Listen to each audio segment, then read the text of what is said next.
Hello everyone, welcome to our channel. इस video में देखेंगे कक्षा 8 के विषय एसएसटी सोशल साइंस के वार्षिक परीक्षा प्रश्न पत्र को।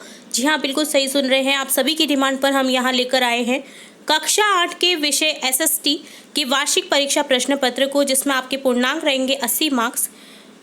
तो पूरा वीडियो ध्यानपूर्वक केयरफुली देखिएगा, क्योंकि हम क्वेश्चंस के साथ साथ आपको आंसर भी बताते जाएंगे।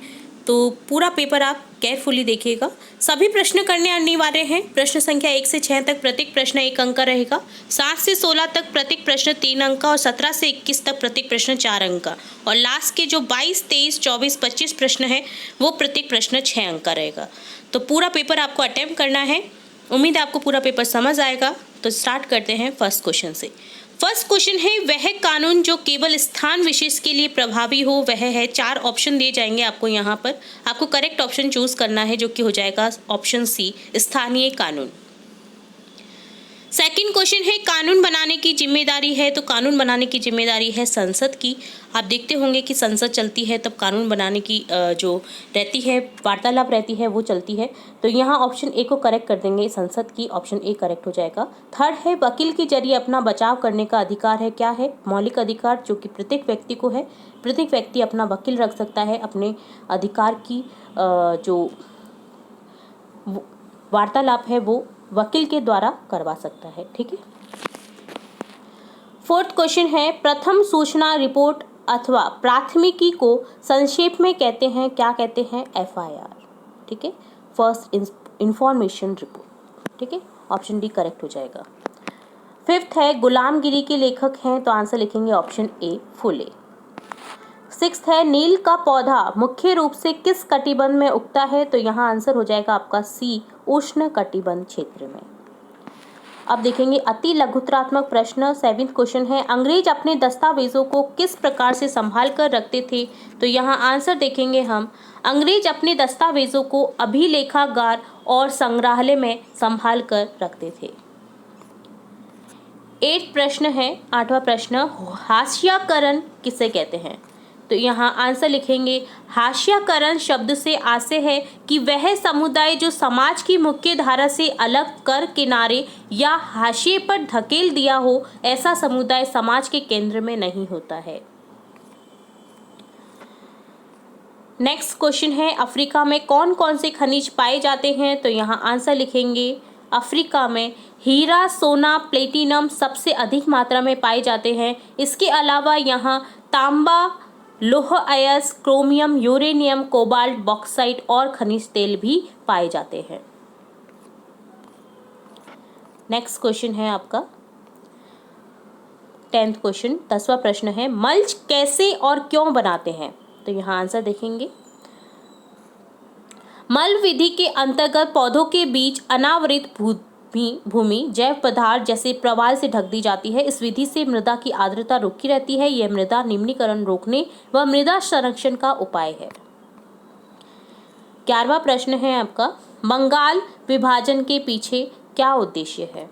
तो यहाँ आंसर लिखेंगे, बंगाल विभाजन के पीछे प्रमुख उद्देश्य बंगाल की राष्ट्रीय एकता को नष्ट कर हिंदुओं और मुसलमानों में फूट डालना था, ताकि बंगाल की संगठित राजनीतिक भावना समाप्त हो जाए।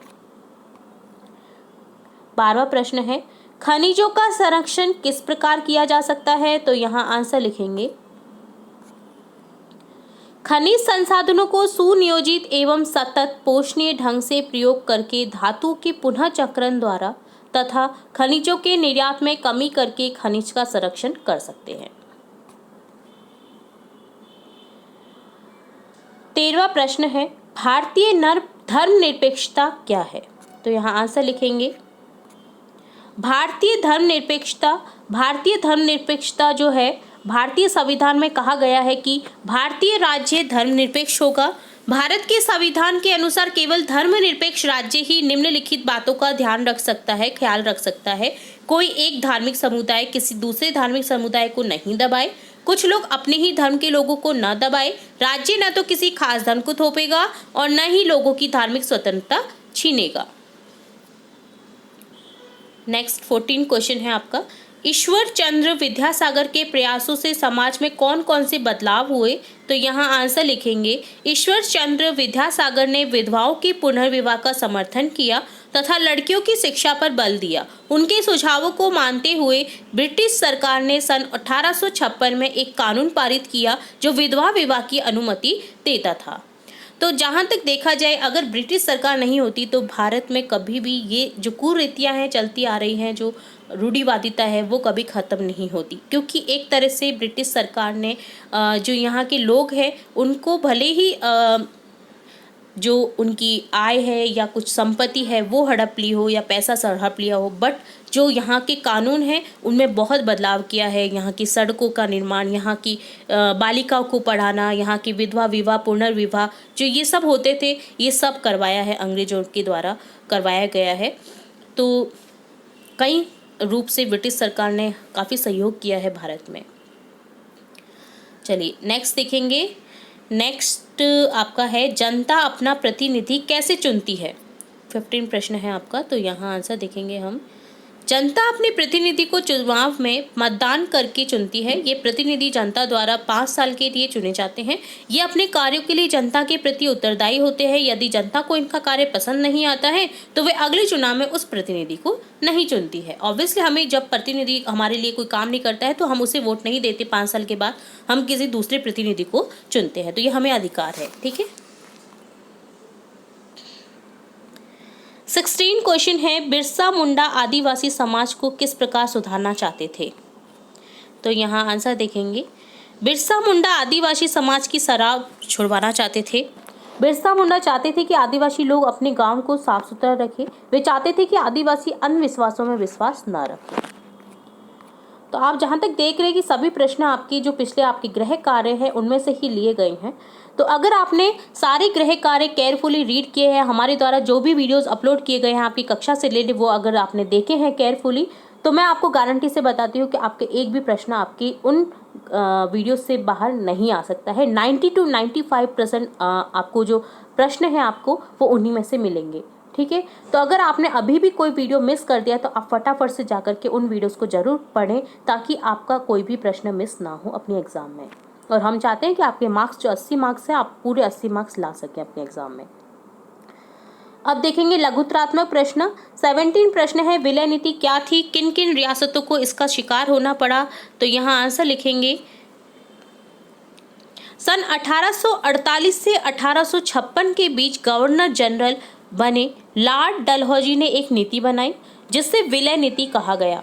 इस नीति के अनुसार किसी शासक का पुरुष वारिस न होने पर, उसकी मृत्यु होने पर उसकी रियासत हड़प कर ली जाएगी, अर्थात वह रियासत कंपनी का हिस्सा बन जाएगी, जो ईस्ट इंडिया कंपनी थी। वह शासक किसी बच्चे को गोद लेकर उत्तराधिकारी नहीं बना सकेगा।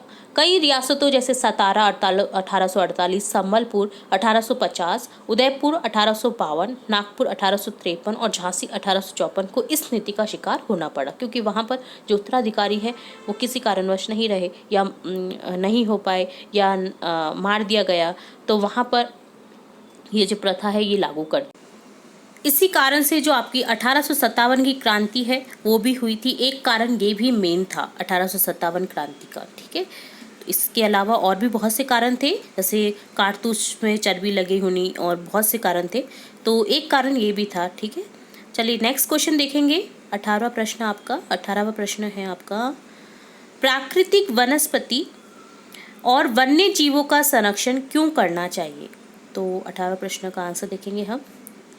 बढ़ती जनसंख्या की मांग से प्राकृतिक वनस्पति तथा वन्य जीवों पर संकट उत्पन्न हो गया है। इस वजह से प्राकृतिक वनस्पति एवं वन्य जीवों के संरक्षण की आवश्यकता हो गई है। वन जीवों को आश्रय प्रदान करते हैं, पारितंत्र को अनुरक्षित रखते हैं, लेकिन प्राकृतिक आवास नष्ट होने से बहुत सी जातियां असुरक्षित व संकटापन्न हो गई हैं। इसके अलावा वनोन्मूलन, मृदा अपरदन, निर्माण कार्य, दावानल और भूस्खलन के कारण प्राकृतिक वनस्पति लुप्त होने के कगार पर है। इसी प्रकार जंतुओं का अनाधिकार शिकार किया जा रहा है, जिससे कुछ जंतु जैसे चीता, शेर, हाथी, ब्लैक बक, मगरमच्छ, दरियाई घोड़ा, हिम तेंदुआ, शुतुरमुर्ग और मोर आदि खत्म होते जा रहे हैं। इस कारण प्राकृतिक और पर्यावरण संतुलन बिगड़ रहा है, इसलिए हमें प्राकृतिक वनस्पति तथा वन्य जीवों का संरक्षण करना चाहिए। नेक्स्ट आपका 19वां प्रश्न है, फौजदारी कानून क्या होते हैं और कैसे काम करते हैं? तो यहाँ आंसर लिखेंगे, फौजदारी कानून ये ऐसे व्यवहार या क्रियाओं से संबंधित है जिन्हें कानून में अपराध माना गया है, जैसे चोरी, हत्या, दहेज के लिए स्त्री को तंग करना आदि। इसमें सबसे पहले प्रथम सूचना रिपोर्ट यानी FIR दर्ज कराई जाती है। इसके बाद पुलिस अपराध की जांच करती है और अदालत में केस फाइल करती है। अगर व्यक्ति दोषी पाया जाता है तो उसे जेल भेजा जाता है व जुर्माना लगाया जाता है। चलिए नेक्स्ट क्वेश्चन देखेंगे। 20वां प्रश्न, संसदीय शासन पद्धति क्या है? तो यहाँ आंसर देखेंगे, संसदीय शासन पद्धति क्या होती है समझेंगे कि भारतीय संविधान इसे अपनाया गया है। भारतीय संविधान में इसे लिखना है यहाँ पे, इसे अपनाया गया है। सरकार के सभी स्तरों पर प्रतिनिधियों का चुनाव जनता स्वयं करती है। संविधान में सभी वयस्क नागरिकों को मताधिकार दिया गया है। प्रत्येक व्यक्ति स्वयं चुनाव लड़ सकता है, चाहे उसकी पृष्ठभूमि कैसी भी हो। चुने हुए प्रतिनिधि जनता के प्रति जवाबदेह होते हैं। 21वां प्रश्न है, 1857 की क्रांति के बाद अंग्रेजों ने शासन में कुछ अहम बदलाव किए थे, कोई 2 लिखिए। तो यहाँ लिखेंगे, तो 2 कारण लिखने हैं। तो पहला कारण लिखेंगे कि अंग्रेजों ने राजा को अपनी ओर करने के लिए उन्हें अंग्रेजी शिक्षा देना प्रारंभ किया तथा पुरस्कार देना व उपाधियां देना भी शुरू किया, जिससे काफ़ी लुभान्वित हुए राजा और उनकी तरफ हो गए थे। राजा जो अंग्रेज है उनकी तरफ बाहर भेजे जाने लगे, अंग्रेजी शिक्षा मिलने लगी, तो उन्हें लालच आ गया इस चीज़ का, तो वो अपने आप उनकी तरफ अग्रसर हो गए। अंग्रेजों ने सामंत वर्ग की शक्ति को समाप्त करने की नीति अपनाई। ठीक है, तो ये 2 कारण हैं अंग्रेजों ने अपनाई जो 1857 की क्रांति के बाद। अब देखेंगे निबंधात्मक प्रश्न। 22वां प्रश्न है, नवीकरणीय और अनवीकरणीय संसाधनों को स्पष्ट कीजिए। इसके अथवा में है, संसाधनों का संरक्षण क्यों आवश्यक है? तो हम इसका आंसर देखेंगे। आप कोई भी एक अटेम्प्ट कर सकते हैं यहाँ पर। तो यहाँ हम दोनों ही आपको आंसर बता रहे हैं, आप दोनों में से कोई भी आंसर लिख सकते हैं। नवीकरणीय संसाधन समझते हैं क्या होते हैं। नवीकरणीय संसाधन वे संसाधन होते हैं जो शीघ्रता से नवीकृत अथवा पुनः पूरित हो जाते हैं। प्राय नवीकरणीय संसाधन असीमित मात्रा में होते हैं, जैसे हवा, सूर्य का प्रकाश आदि। अनवीकरणीय क्या होते हैं? अनवीकरणीय संसाधन वे संसाधन होते हैं जिनका भंडार सीमित है। भंडार एक बार समाप्त होने के बाद उन्हें नवीकृत अथवा पुनः पूरित होने में हजारों वर्ष लग सकते हैं, जैसे कोयला, पेट्रोलियम, प्राकृतिक गैस आदि। और इसके अथवा में देखेंगे अब, संसाधन कई प्रकार के होते हैं, जिनमें वे अधिकांश संसाधन ऐसे होते हैं जिनकी मात्रा सीमित होती है तथा इनको पुनः पूरित होने में हजारों वर्ष लग जाते हैं। यदि विभिन्न संसाधनों का उपयोग अनावश्यक व अनुचित तरीके से किया जाए तो वे शीघ्र ही समाप्त हो जाएंगे तथा भावी पीढ़ी को उपलब्ध नहीं होंगे। उनके लिए अनेक समस्याएं उत्पन्न हो जाएंगी। उदाहरण, जल की कमी से जल संकट उत्पन्न हो गया है। अतः ऐसे संकटों से बचने के लिए संसाधनों का संरक्षण आवश्यक है। तो दोनों ही प्रश्नों के हमने आंसर देखे हैं। आप कोई भी एक अटेम्प्ट कर सकते हैं यहाँ पर। 23वां प्रश्न है, निर्वाह कृषि और वाणिज्यिक कृषि को स्पष्ट कीजिए अथवा किन्हीं 3 फसलों के बारे में बताइए। तो आप कोई भी एक अटेम्प्ट करें यहाँ पर। हम यहाँ आपको आंसर बता रहे हैं। निर्वाह कृषि का तात्पर्य एक कृषक द्वारा अपने परिवार की आवश्यकताओं को पूरा करने के लिए खेती करने से है। इसमें पारंपरिक तरीके एवं निम्न प्रौद्योगिकी की सहायता से खेती की जाती है, जिससे उपज भी कम होती है। निर्वाह कृषि को पुनः 2 भागों में विभाजित किया जा सकता है, जैसे गहन निर्वाह कृषि, आदिम निर्वाह कृषि। गहन निर्वाह कृषि क्या होती है? गहन निर्वाह कृषि में कृषक एक छोटे भूखंड पर साधारण औजार तथा अधिक श्रम के साथ खेती करता है। वह एक वर्ष में 1 से अधिक फसल उगाता है। आदिम निर्वाह कृषि में स्थानांतरित कृषि और चलवासी पशुचारण शामिल है।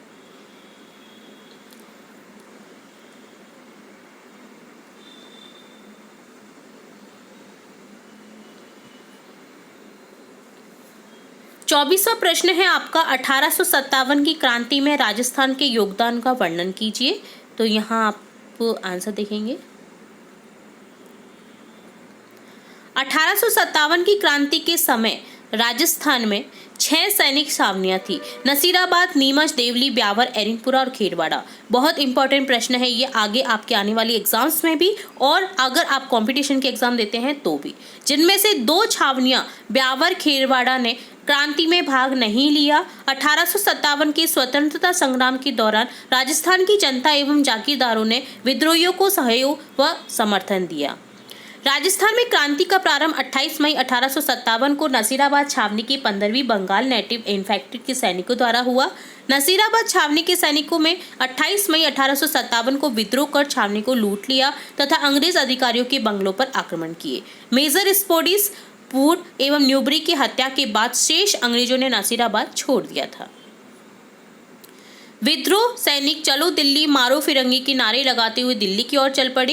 एरिनपुरा के विद्रोही सैनिकों की भेंट खेरवा नामक स्थान पर आउवा ठाकुर कुशाल सिंह से हुई। ठाकुर कुशाल सिंह, जो कि अंग्रेजों एवं जोधपुर महाराज से नाराज थे, ने इन सैनिकों का नेतृत्व करना स्वीकार कर लिया।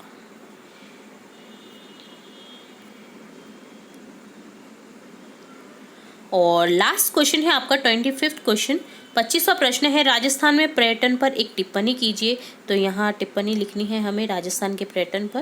तो देखते हैं। पर्यटन की दृष्टि से हमारा राजस्थान संपूर्ण विश्व में प्रसिद्ध है। विश्व के कई देशों एवं भारत के सभी राज्यों से प्रतिवर्ष लाखों की संख्या में पर्यटक राजस्थान आते हैं। राजस्थान का गौरवमय इतिहास एवं ऐतिहासिक घटनाओं से संबंधित स्थान, अरावली जैसे भौतिक स्वरूप, झीलें, थार का रेतीला मरुस्थल, विभिन्न वन्य जीव, किले, छतरियां, मंदिर, दरगाह, मेले, सांस्कृतिक विविधताएं आदि पर्यटकों को आकर्षित करते रहे हैं। लोक संगीत, नृत्य, कला आदि राजस्थान की सांस्कृतिक विविधताओं के बारे में जानने और सीखने के उद्देश्य से भी यहाँ अनेक पर्यटक आते हैं। पर्यटन से न केवल राष्ट्रीय एकता की भावना का प्रसार होता है बल्कि आय एवं रोजगार के अवसर भी उपलब्ध होते हैं। साथ ही पर्यटन से हमारी सांस्कृतिक धरोहर को संरक्षण मिलता है। राजस्थान के प्रमुख पर्यटन स्थलों को 3 भागों ऐतिहासिक, भौगोलिक और प्राकृतिक एवं धार्मिक पर्यटन स्थल में बांटा जा सकता है। इस तरह से कंप्लीट होता है आपको 2500 प्रश्नों के जो आंसर्स हैं। तो उम्मीद है आपको पूरा पेपर समझ आया होगा और हम यही उम्मीद करते हैं कि हमारे चैनल से आपको थोड़ी भी अगर हेल्प मिलती है तो आप हमें कमेंट बॉक्स में ज़रूर बताएंगे। हमारा चैनल हमेशा से दुआ करता है कि जो हमसे जुड़े हुए हैं, जो नहीं भी जुड़े हुए हैं, सभी स्टूडेंट्स को किसी भी तरह से लाभ मिलता रहे, अपने वीडियो से रिलेट, अपने कक्षा से रिलेट, अपने प्रश्न पत्र से रिलेट।